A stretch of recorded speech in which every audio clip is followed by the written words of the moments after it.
नमस्कार, NB news के खास कार्यक्रम चुनाव पर पंचायत में आपका स्वागत है। मैं हूं देवेंद्र कुशवाहा।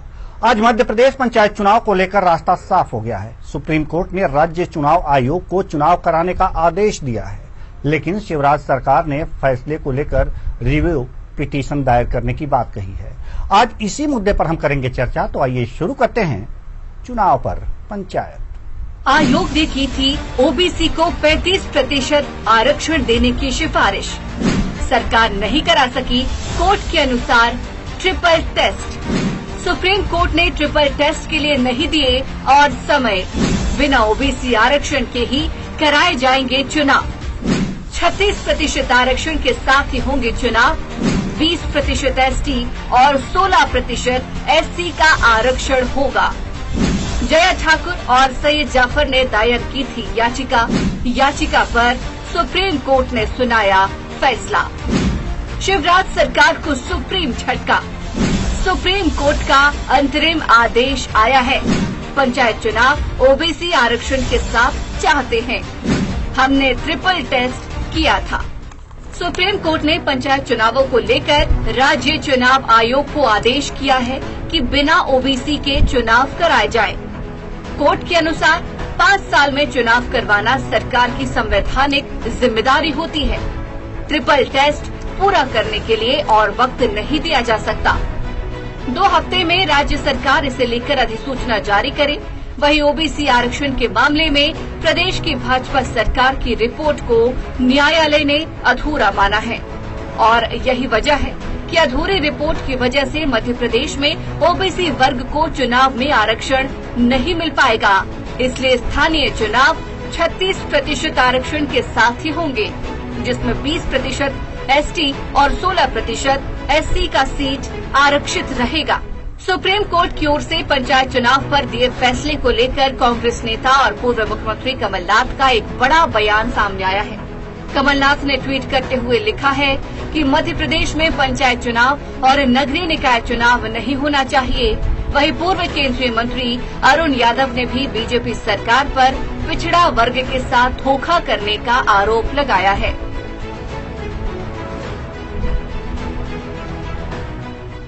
सरकार में आप हैं, पिछले 20 साल से सत्ता आपकी है। हमको सिर्फ 15 महीने काम करने के मिले।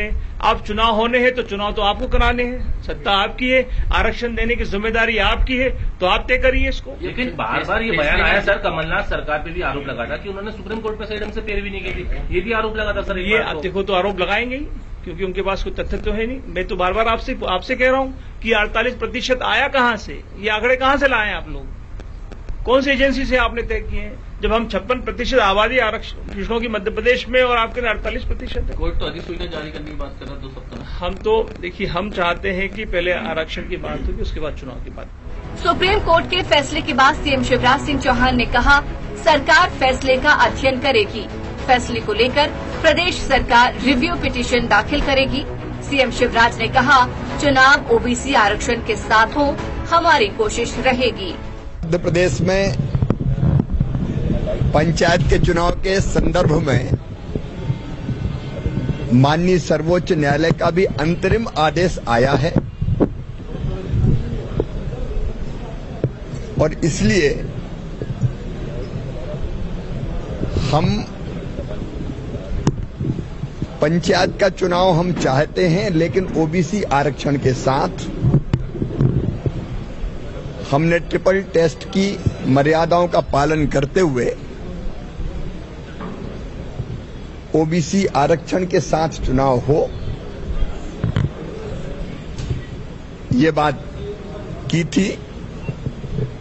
अब पुनः माननीय सर्वोच्च न्यायालय में हम मॉडिफिकेशन के लिए जाएंगे और आग्रह करेंगे पंचायत के चुनाव जरूर हो, लेकिन ओबीसी आरक्षण के साथ। इधर मध्य प्रदेश राज्य निर्वाचन आयुक्त बसंत प्रताप सिंह का कहना है कि 2 हफ्ते का समय अधिसूचना जारी करने के लिए काफी है। फिलहाल फैसले की कॉपी का इंतजार है। हम सुप्रीम कोर्ट के फैसले का पालन करेंगे। बाद में रिव्यू पिटीशन में जो फैसला आएगा फिर उसका पालन करेंगे। जितने भी हमारे लोकल बॉडीज हैं उनके चुनाव के लिए माननीय सुप्रीम कोर्ट ने आज आदेश जारी किया है कि 2 सप्ताह के अंदर इलेक्शन कमीशन अपना इलेक्शन का नोटिफिकेशन जारी करे। हम इसके लिए पूरी तरीके से तैयार हैं। हम 2 हफ्ते के अंदर नोटिफिकेशन जारी कर देंगे। कोर्ट का डिटेल्ड ऑर्डर अभी हमने देखा नहीं है। हमारे पास उतनी ही जानकारी है जितनी हमारे वकील ने हमें कोर्ट से फोन करके बताया है, तो बड़ी संक्षिप्त सी जानकारी है। लेकिन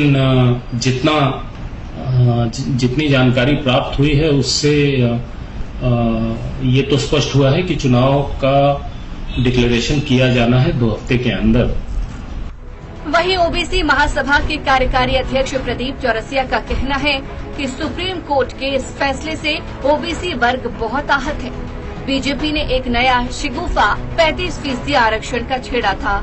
आरक्षण देना ही था तो चुनाव 27% में ही करा देना था। उन्होंने कहा कि 2023 विधानसभा चुनाव में ओबीसी वर्ग अपनी ताकत दिखाएगा। सभी मीडिया के मित्रों को बताना चाह रहा हूं, जो आपसे ओबीसी आरक्षण पर फैसला आया है माननीय सुप्रीम कोर्ट द्वारा कि 2 हफ्ते में चुनाव संपन्न कराए जाएं।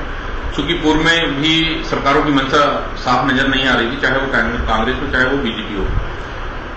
आप देखिए कि बीजेपी ने एक नया हुआ और छोड़ा था 35% आरक्षण का।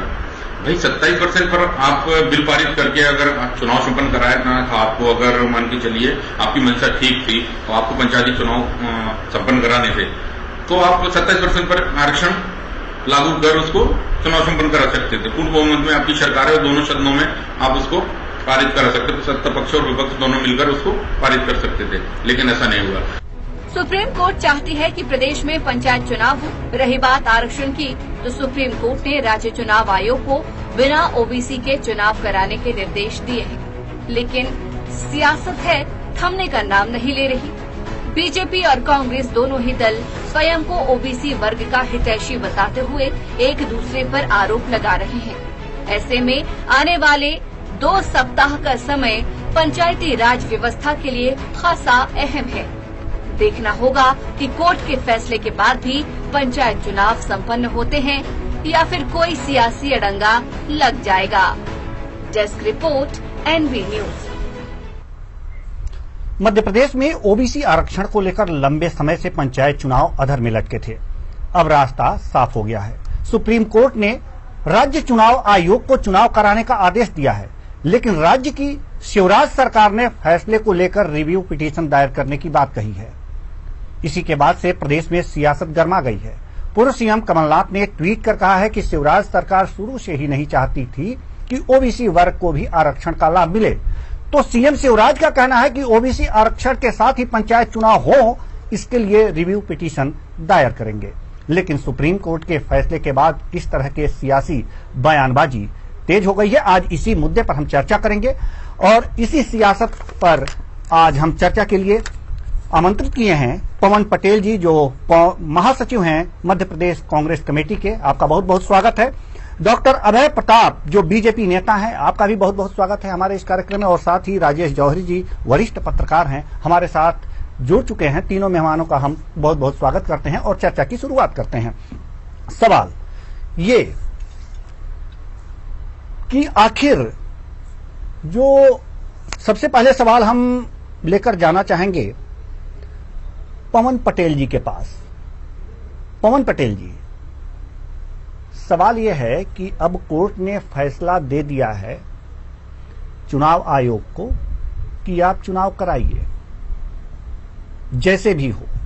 ऐसे में कांग्रेस का यह कहना कि आरक्षण के साथ ही चुनाव हो, कैसे संभव है? नहीं, देखिए देखिए कांग्रेस की मंशा है, कांग्रेस चाहती कि आरक्षण के साथ चुनाव हो। अब सत्ता में भारतीय जनता पार्टी है, जो भारतीय जनता पार्टी हमेशा छल कपट की राजनीति करती है, हमेशा वोट बैंक की राजनीति करती है, हमेशा उसका लक्ष्य होता है कि सिर्फ हम सत्ता में बने रहें किसी तरह से। हम कहते हैं कि हमारा कांग्रेस का इतिहास है, हम सीना ठोक कर डंके की चोट पर कहते हैं कि हम ओबीसी के हितैषी हैं। ये एक पॉइंट गिना दें कि किस हिसाब से ओबीसी के हितैषी बनने का जज्बा पैदा करते हैं। हमारे पास इतिहास है, हमने 14% आरक्षण दिया कांग्रेस पार्टी ने, माननीय अर्जुन सिंह जी ने। नगरीय निकाय ग्राम पंचायत में आरक्षण दिया माननीय दिग्विजय सिंह जी ने, कांग्रेस पार्टी ने। और 15 महीने से कम समय में काम करने को माननीय कमलनाथ जी को मिला, उसमें उन्होंने 27% आरक्षण देकर इस सिद्ध कर दिया कि ओबीसी का वर्ग का भला चाहती है तो सिर्फ और सिर्फ कांग्रेस चाहती है। ये भारतीय जनता पार्टी आज अपने वोट की राजनीति करते हैं, उनको चुनाव दिख रहा है। मैं इनसे पूछना चाहता हूं, अगर ये ओबीसी वर्ग के हितैषी थे, अगर ये ओबीसी वर्ग को आरक्षण देना चाहते तो जब 15 साल तक इनकी सरकार थी, माननीय शिवराज सिंह चौहान मुख्यमंत्री, तब इन्होंने ओबीसी वर्ग को आरक्षण क्यों नहीं दिया? कोई भारतीय जनता पार्टी का नेता इस बात की जवाब नहीं देता, गोलमोल बार की बातें करते हैं। और अगर ये ओबीसी के वर्ग के हितैषी आरक्षण देना चाहते थे तो जब जो सुप्रीम कोर्ट द्वारा जो नॉमिनेशन होते थे उसका प्रॉपर कॉम्पिटिमेंट क्यों नहीं किया, उसकी प्रॉपर कंपाइल क्यों नहीं किया? आज जानकारी जो उन्होंने मांगी सुप्रीम कोर्ट ने, उसकी जानकारी अधूरी वर्तमान सुप्रीम कोर्ट ने लिखित लिखा दिया है उसके पीछे कि इनके द्वारा जो भी जांच, जो भी पेपर जमा किए गए वो सिर्फ एक दस्तावेज का पुलिंदा है, उसके कारण कोई निर्णय नहीं निकलता, इसलिए आरक्षण नहीं दिया जा सकता। ये सुप्रीम कोर्ट के वक्तव्य हैं। ठीक है, और कैसे आज ओबीसी वर्ग का जी से जी पूरे प्रदेश का ओबीसी वर्ग जाग चुका है और आज भारतीय जनता पार्टी को अब समझ में आ रहा है कि बिना ओबीसी वर्ग के इनको सत्ता हासिल नहीं कर सकते और ना ये ओबीसी वर्ग को आपने जो भी आरक्षण देना चाहते हैं, इसलिए इन्होंने सबूत निकाल दिया कि हम आपके पास आएंगे, हम समझ चुके हैं आपकी, इसलिए हम कहते हैं कि हम आपकी बात समझ चुके हैं सर। जी डॉक्टर अभय प्रताप जी जवाब दीजिए। जी देखिए, मैं आपसे कह रहा हूं कि आज कांग्रेस बहुत खुश होगी जी, जिसका इतिहास ओबीसी विरोधी मानसिकता का गवाह रहा है।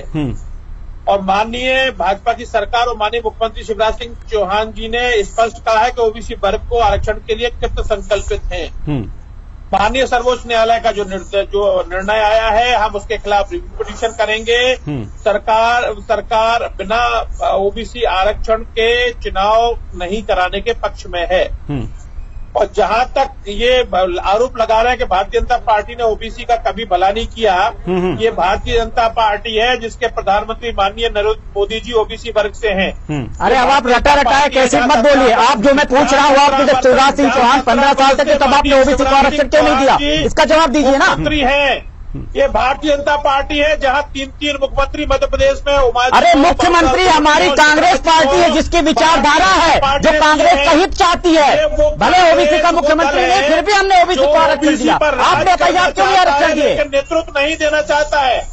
आज ये जो मध्य प्रदेश में ओबीसी आरक्षण की पंचायत में हाल हुआ है, ये इन्हीं के द्वारा पिटीशन दायर की गई पहले हाईकोर्ट में। हाईकोर्ट में जब राहत नहीं मिली थी, सुप्रीम कोर्ट गए। इनके कर्मों का परिणाम है कि आज मध्य प्रदेश ठीक है, किनके कर्मों का परिणाम है ये? आरक्षण जवाब नहीं दिया। ठीक है, ठीक है, किनके कर्मों का परिणाम है, इसी का जवाब हम ले लेते हैं राजेश जौहरी जी से। जी वरिष्ठ पत्रकार हमारे पास हैं, हमारे साथ हैं, जुड़े हुए हैं। आप दोनों बातें पास जवाब है ही नहीं। ठीक है सर, ठीक है। पवन पटेल जी, आपकी बातें भी सही हैं। डॉक्टर अभय प्रताप जी, आपकी भी बातें सही हैं। हम जान लेते हैं ना कि राजेश जौहरी जी क्या कह रहे हैं इस बारे में। जी राजेश जौहरी जी, आपने दोनों मेहमानों की बातें सुनी। जी कुशवाहा साहब जी, ओबीसी की संख्या प्रदेश में बहुत बड़ी है और यही कारण है कि दोनों पार्टियां कोई ऐसा चांस छोड़ना नहीं चाहती हैं कि ओबीसी वोट उनके हाथ से निकल जाए।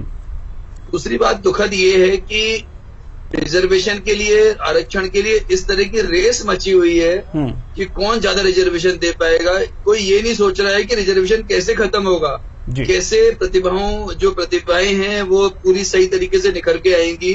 सिर्फ रिजर्वेशन के कारण कोई अच्छी प्रतिभाएं मारी जा रही हैं, उसके बारे में कोई नहीं सोच रहा है।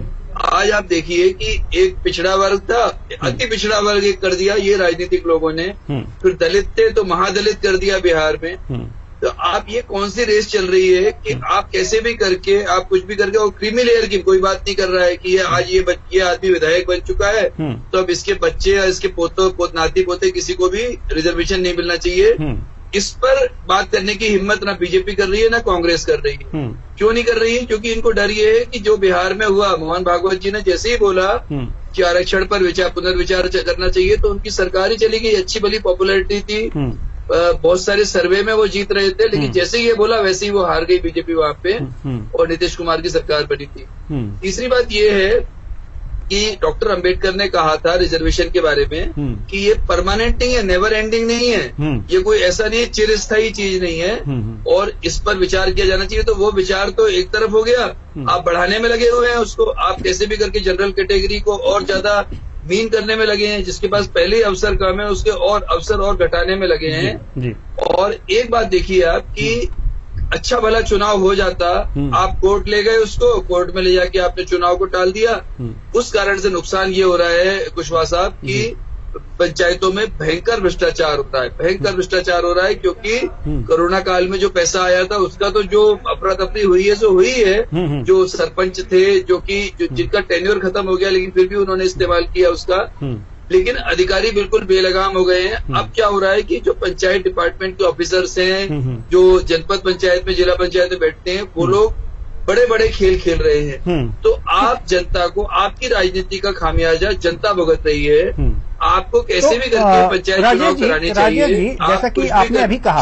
जैसा कि अभी आपने कहा कि ये मैटर जब कोर्ट में गया है तो मामला फंसा है, तो कोर्ट में कांग्रेस गई है, ठीक है, कांग्रेस में विवेक तनखा जी गए। जी जी, लेकिन राजेश जी ये भी बता दीजिए विवेक तनखा जी क्यों गए हैं? जी ठीक है, नहीं पवन पटेल जी आखिर क्यों गए अभी बताइए ना, ये तो आपका काम है सर, आप बताइए, आप इसका जवाब दीजिए ना सर। नहीं राजेश जी तनखा जी गए, कांग्रेस ने भेजा, ठीक है, रोटेशन प्रणाली के लिए गए थे विवेक तनखा जी। बस एक बात, ये भारतीय जनता पार्टी गलत प्रचारित कर रही है कि हम आरक्षण खत्म करने के लिए गए थे। आज नहीं आप बताइए ना, चलिए भारतीय जनता पार्टी, राजेश जी पूरी बात जी, आज पटेल साहब भले ही खूब जोर जोर से चिल्ला रहे हैं, लेकिन उस समय कांग्रेस ने जैसे ही ये गए थे ना, कांग्रेस ने किनारा कर लिया कि वो तो तनखा जी का अपना पर्सनल मामला है, वो वकील है। आज आपको लग रहा है कि फायदे वाली बात है तो आप उसके साथ हो गए। तो इसलिए पटेल साहब कोई किनारा नहीं कि आपसे पूछ क्या रहे हैं, आप बताइए कि आरक्षण किसने दिया किसने नहीं दिया। आपने दूसरी चीज बताने लगे कि आरक्षण की बुराइयां गिनाने लगे। आप ये बताइए ना कि किसने दिया। शुरुआत कांग्रेस ने किया, ये एक सामाजिक, हमको बराबरी का हक मिले, वो आरक्षण है। नहीं पटेल साहब, आप तो ऐसा जरूरी नहीं कि जो नाली का साफ कर रहे हो नाली साफ करता जाए उस समय। तो कुल मिला के आप तो पंचायत चुनाव जल्दी कराइए, लेकिन जवाब तो नहीं मिला। आरक्षण संविधान में हमको अधिकार मिला हुआ है, उसके हिसाब से चुनाव होना चाहिए, हम तो यही मांग कर रहे हैं ना जी।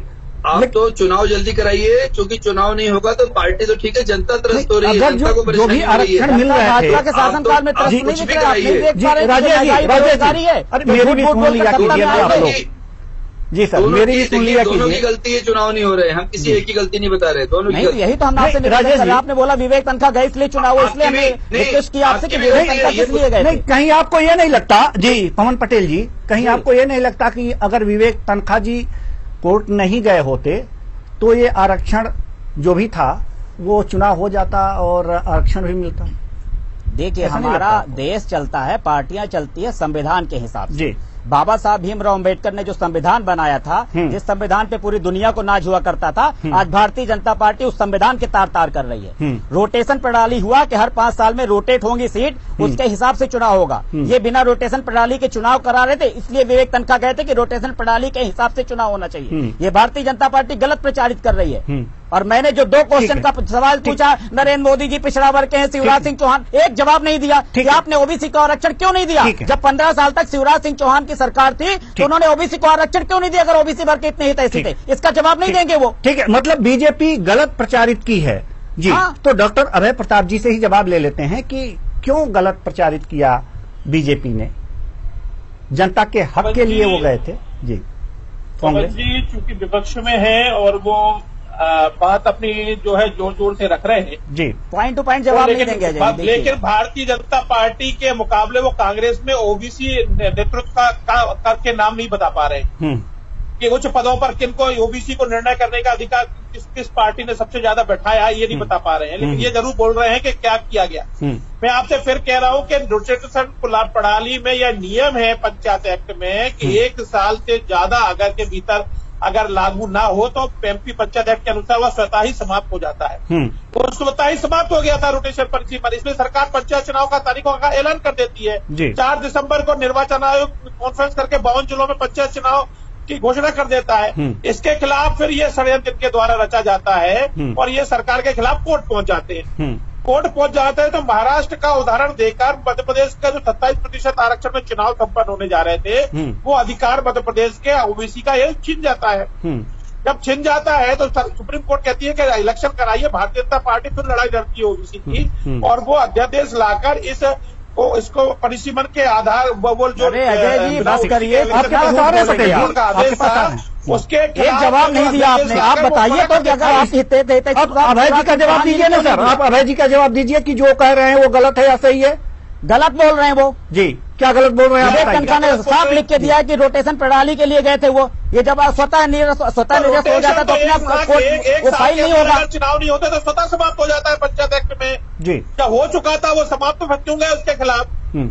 ठीक है। मैं आपसे ये पूछना चाहता हूँ, क्या विवेक तनखा जी ने आवेदन में ये लिखा कि आरक्षण खत्म होना चाहिए? आप क्यों झूठ इतना प्रचारित कर रहे हो जी? आप अगर हितैषी थे शिवराज सिंह चौहान ने ओबीसी को आरक्षण क्यों नहीं दिया, इसका जवाब दीजिए मुझे ना। जो गए हैं उसके खिलाफ उसका परिणाम पूरा मध्य प्रदेश, सैयद जाफर जो गए हैं याचिका जिन्होंने डाली है उसका परिणाम पूरा मध्य प्रदेश भुगत रहा है, पूरा ओबीसी समाज भुगत रहा है। परिणाम तो पूरा मध्य प्रदेश क्या पूरे देश की जनता भुगत रही है। भारतीय जनता पार्टी को चुनकर के पूरे देश की जनता परिणाम भुगत रही है। आप किस तरह के महंगाई पे बात करके आए थे, पेट्रोल की बात करके आए थे, 2 करोड़ रोजगार की बात करके आए थे, वो तो पूरा जनता खामियाजा भुगत कर रही है कि आप भारतीय जनता पार्टी को जिनको तो सब देख रहे हैं। पटेल आप पूरे फार्म में हैं, आप ओबीसी के पूरे फार्म में हैं, ठीक है। हम राजेश जी कहा जाना चाह रहे हैं, ठीक है। आप लोगों की बातें पुनः हमारे वरिष्ठ पत्रकार महोदय पूरी तरह सुन चुके हैं। क्या है स्थितियां, बताइए सर। देखिए, अब एक और कुशवाहा साहब, एक और पॉइंट था कि ये तो जो गलती किसकी है और कौन रिस्पॉन्सिबल है वो एक डिफरेंट चीज है, लेकिन एक और बात है, आप ये जो है गलती किसी की भी हो पर लोकतंत्र की हत्या हो रही है। जिस तरह से 2 साल से भी ज्यादा होगा, चलो कोरोना का समय था, उस समय चुनाव नहीं हो पाए, पर उसके बाद भी काफी लंबा समय निकाल दिया बिना चुनाव के, और उससे नुकसान हो रहा है, जनता का नुकसान हो रहा है। ये तो एक बात है, लेकिन एक थोड़ी सी प्रिंसिपल की बात है। पटेल साहब भी इस बात को सुनेंगे और अपने अभय प्रताप सिंह जी भी सुनेंगे इस बात को, कि आप एक सोचिए कि आप आज भी हम इस पे पुनर्विचार नहीं कर पा रहे हैं। क्या कोई राजनीतिक दल इस पे पुनर्विचार करेगा कि यादव ओबीसी क्यों हैं? आज पूरे सेंट्रल इंडिया में जो भी यादव परिवार हैं वो कितने पावरफुल है, मसल पावर भी है, मनी पावर भी है, और पॉलिटिकल पावर भी है, सोशल पावर भी है। तो आप में से कोई ये हिम्मत कर सकता है ये बोलने का कि नहीं चलो अब यादव बहुत आप लोगों को पूरी जितनी मिलना था मिल गया, अब आप ओबीसी में नहीं रहोगे? ये कहने की हिम्मत कोई नहीं। मीणा पूरे राजस्थान में सबसे ज्यादा संपन्न जाति है मीणा, वो शेड्यूल ट्राइब का। आज पूरे आईएएस वही भरे हुए, पूरे फॉरेन सर्विसेज में वही भरे हुए, सेक्रेटरीज वही हैं। तो आप उसके लिए कोई बात नहीं कर रहा है। तो किस बात का है? आप में से किसी को जनरल कैटेगरी की बिल्कुल चिंता नहीं है। आपको लगता है कि वो आप टेकन फॉर ग्रांटेड करते हैं, उनको लेते हैं। आपको लगता है इनकी तो मजबूरी है, जो आपके साथ जुड़े हुए हैं जनरल वाले, उनकी मजबूरी है। तो बीजेपी और कांग्रेस, पटेल साहब, ना तो आप पे इल्जाम है, ना प्रताप सिंह जी पे, अभय प्रताप सिंह जी पे है, पर आप लोग ये तो सोचिए कि आप रिजर्वेशन लगातार बढ़ाते जाएंगे तो अल्टीमेटली शोषण किसका होगा? शोषण होगा जनरल कैटेगरी का, जो आपसे कुछ बोलती नहीं है, जो जिसने आज तक आवाज नहीं उठाई है, आप उसका शोषण कर रहे हैं। इसी कारण से आप लोगों को अब ये जो आपको तो इस पर विचार करना शुरू करना चाहिए। आप दोनों पार्टियों को मिलकर, आप दोनों बड़ी पार्टियां हैं, नेशनल पार्टियां हैं, कि कैसे रिजर्वेशन का ये जो संविधान के उसमें रहते हुए कैसे इसको धीरे धीरे करके फेज आउट किया जाए, या फिर ये किया जाए कि जिसको एक बार रिजर्वेशन मिल गया उसको दोबारा नहीं मिले। तो बाबा साहब अम्बेडकर की जो मूल अवधारणा थी रिजर्वेशन की, वो लोगों को ऊपर उठाने की थी। अब जो ऊपर उठ गया है वो लगातार ऊपर है, और जो नीचे है वो लगातार नीचे जाता जा रहा है। ठीक है राजेश जी, ठीक है राजेश जी। डॉक्टर अभय प्रताप जी कुछ कहना चाह रहे हैं सर। डॉक्टर अभय प्रताप जी। मैं राजीव जी से कहना चाहता हूं कि 10% सामान्य वर्ग के निर्धन लोगों को भी आरक्षण देने का काम भारतीय जनता पार्टी की सरकार ने किया है। अरे कमलनाथ जी ने दिया था, भूल गए आप क्या? जो वर्ग आप कह रहे हैं कि जो वर्ग अगर आर्थिक स्थिति सुधर गई है तो क्रीमी लेयर 8 लाख की सीमा भी रखी गई है सरकार के द्वारा, कि 8 लाख की जिसकी सीमा है उसके बाद उसको आरक्षण का लाभ नहीं मिलता है। इसमें सारे प्रावधान सरकार ने किए हैं, लेकिन आरक्षण का जो विषय है वो भारतीय जनता पार्टी ओबीसी के साथ खड़ी है। पंचायत के चुनाव रिव्यू पिटीशन के माध्यम से सब ओबीसी के साथ हो, इसलिए सरकार रिव्यू पिटीशन में पूरा अध्ययन करने के बाद, लॉ एक्सपर्ट से राय लेने के बाद पूरी अपना पक्ष सुप्रीम कोर्ट में रखेगी। ठीक है, कैसे रखेगी? जैसे अभी रखी थी उसी टाइप से रखेगी कि दमंगता के साथ रखेगी? जी, पवन जी, जैसा आपकी सरकार ने 27% का शैक्षणिक आधार हाईकोर्ट में आपने रखा हमारे था, अजय जी आपने एक बात का जवाब नहीं दिया कि जब शिवराज सिंह चौहान जी आप अभय जी और पवन जी, एक मिनट सुनिए, मेरी बात सुन लीजिए अभय जी और पवन जी। हाँ, अब पवन जी कुछ शुरू से ही कुछ क्वेश्चंस रख रहे हैं, उसका जवाब दे दीजिए। अभय जी अपना प्रश्न आप कीजिए, जवाब लीजिए अभय प्रताप जी से, ठीक है?